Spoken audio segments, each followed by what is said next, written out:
자, 우선 가정폭력, 부모가 가정폭력, 으로 싸움이 일어날 때, 그걸 자녀들이 목격할 때, 그 네. 폭력에 대한 부분을 어떻게, 그 상담사가 다루어야 될까? 특히 이제 어린 아동일 때 어떻게 다루는가 이 부분을 한번 보겠습니다. 네. 먼저, 폭력에 대한 이 부분을 자녀가, 이제 목격을 했는데, 이 목격한 부분을 진술을 아이들이, 어, 폭력을 안 했다고 얘기를 할 수가 있어요. 했는데도. 안 네. 싸웠어요. 이렇게 이제 얘기를 할 수가 있어요. 근데 이제 그런 것을 상담자가 폭력을 했냐 안 했냐 이 사실 자체는 사실 중요하지 않아요. 왜냐하면 아이들은 부모가 폭력을 할 때 되게 이제 두려워하는데 그것을 받아들이는 아이마다 다르거든요. 어떤 아이들은 부모가 이혼하는 것들을 극도로 두려워해서 부모를 이혼하지 않게 하기 위해서 부모가 싸우지 않았다, 때리지 않았다, 이렇게 하면은 내가 부모가 이혼하지 않을 거라고 생각해서 그걸 부정할 수가 있어요. 그런 아동이 있고, 또 아니면 두 번째는 부모 중에 한 부모가 아동을 이제 굉장히 뭐 협박을 하거나 해요를 해서 싸운 것을 얘기하지 마라. 이제 이렇게 얘기해서 내가 싸운 부분을 우리가 뭔가 성폭행을 당하거나 어떤 피해를 받았어도 가해자들이 얘기하면은 안 된다. 이 얘기는 절대로 하지 마라. 이렇게 이제 계속 이야기를 듣다 보면은 정말로 큰일이 일어난 줄 알아요.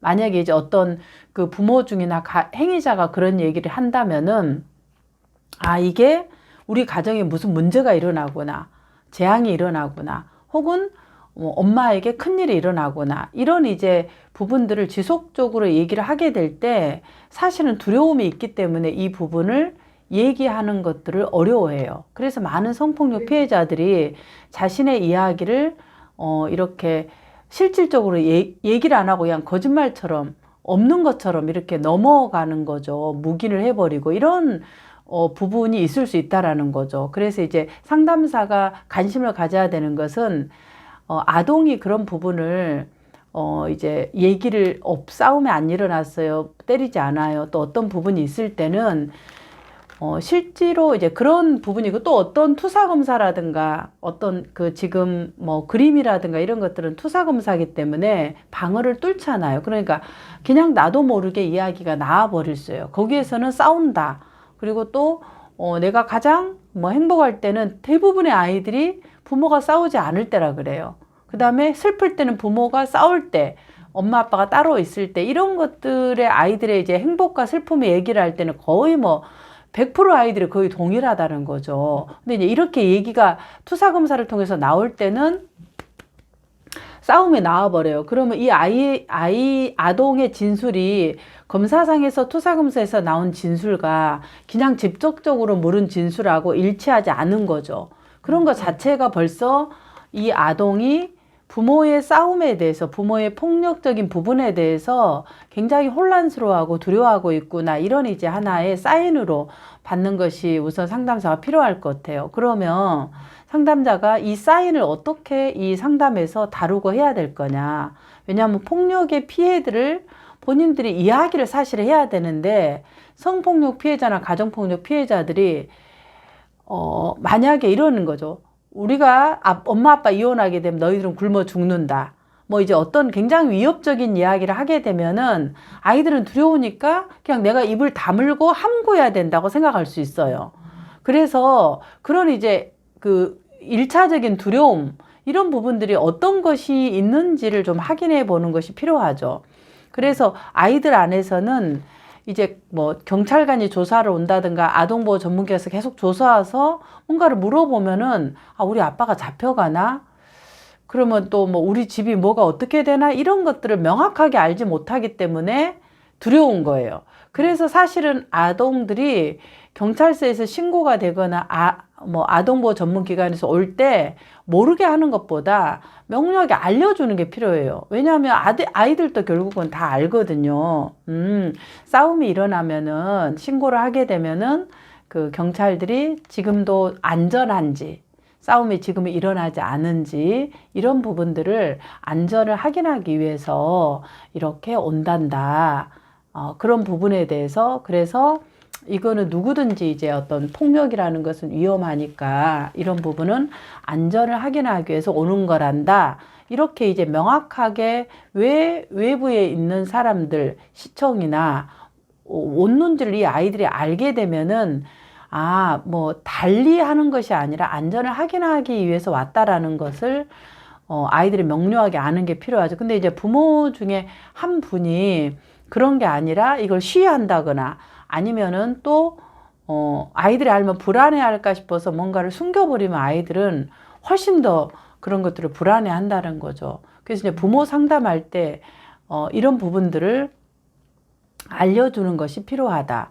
자, 그 다음에 두 번째는 이제 이렇게 방어가 심한 아이들이 이 폭력을 얘기하지 않기 위해서 하는 방어 중에 하나가 이야기를 하게 되면은 자기 집이나 부모의 폭력을 노출을 해야 되는 두려움이 있어요. 그러니까 자기를 방어를 해야 되는 거죠. 말을 안 하고 싶어요.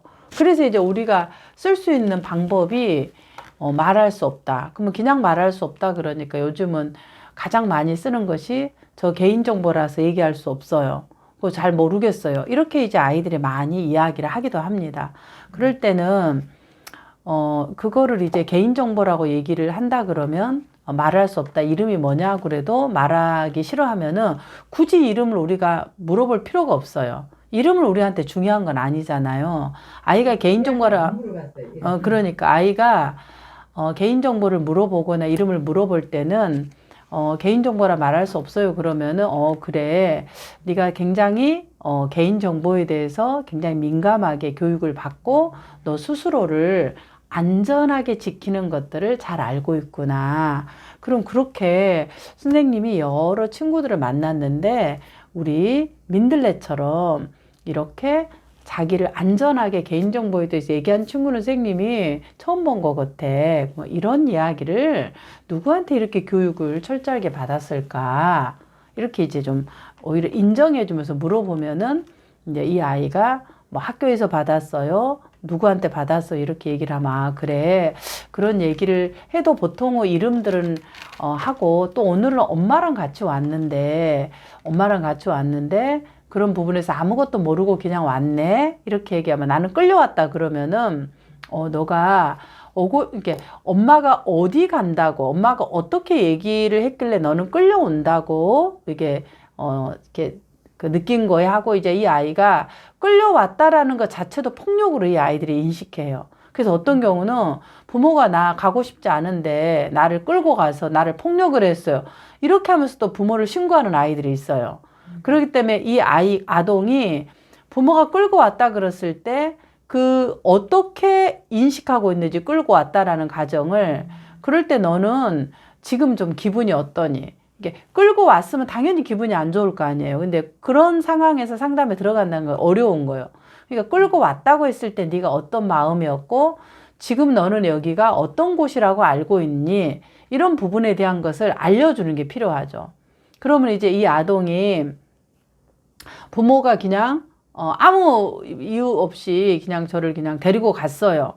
그렇게 얘기를 한다 그러면 네가 어디 가는 줄도 모르고 무엇 하는지도 모르는데 가자고 했다면 네가 또 되게 이제 가고 싶은 마음이 들지 않았을 것 같아. 그리고 이 아이의 마음을 인정해 주는 거죠. 그럼에도 여기 와서 네가 이제 같이 네만 오는 게 아니라 동생도 하고 엄마도 왔는데 혹시 어떤 곳인 줄 알까? 그렇게 잘 모른다 그러면 상담사가 이 부분을 알려줘야 돼요. 이 곳은 상담소란다. 이게 상담은 우리 마음의 비밀을 이야기하는 곳이란다. 근데 그 비밀의 사건을 굳이 얘기하지 않아도 되고 네가 이름을 얘기하고 싶지 않으면 얘기 안 하듯이 그 사건은 얘기하지 않지만 비밀되는 내용은 얘기할 수 있단다. 그리고 아빠가 가정 폭력을 해서 명확하게 아빠가 폭력을 해서 신고가 되어져서 그래서 상담에 같이 이렇게 의뢰가 되어져서 다시는 이러한 폭력들이 재발되지 않도록 안전하게 하기 위해서 상담을 받는 거란다. 이렇게 해서 어떤 이유로 와서 뭘 하는지를 아는 거죠. 근데 우리가 이 폭력을 암묵적으로 이렇게 방치하게 되면, 이거 모른 척 한다 그러면 폭력은 계속해서 일어나게 되고, 그렇게 되면 선생님도 또 우리 민들레 집도 안전하지 않을 수 있단다. 그래서 폭력이 일어난 것은 국가가 개입해서 경찰에 신고해야 되고, 누구든지 우리가 폭력을 보게 되면은 우리는 신고하는 것들은 서로가 안전을 위해서 필요하단다. 이렇게 이제 이 아이한테 폭력이 어떻게 신고되었고, 이 가정에 대한 부분은 초등학교 지금 뭐 2학년 정도면은 다 이제 학교에서도 이런 교육을 하잖아요. 그러니까 이런 부분을 명확하게 알려주는 것이 사실은 상담에서 필요하다. 그래서 이제 그렇게 전체적으로 보는 것이 필요할 것 같습니다.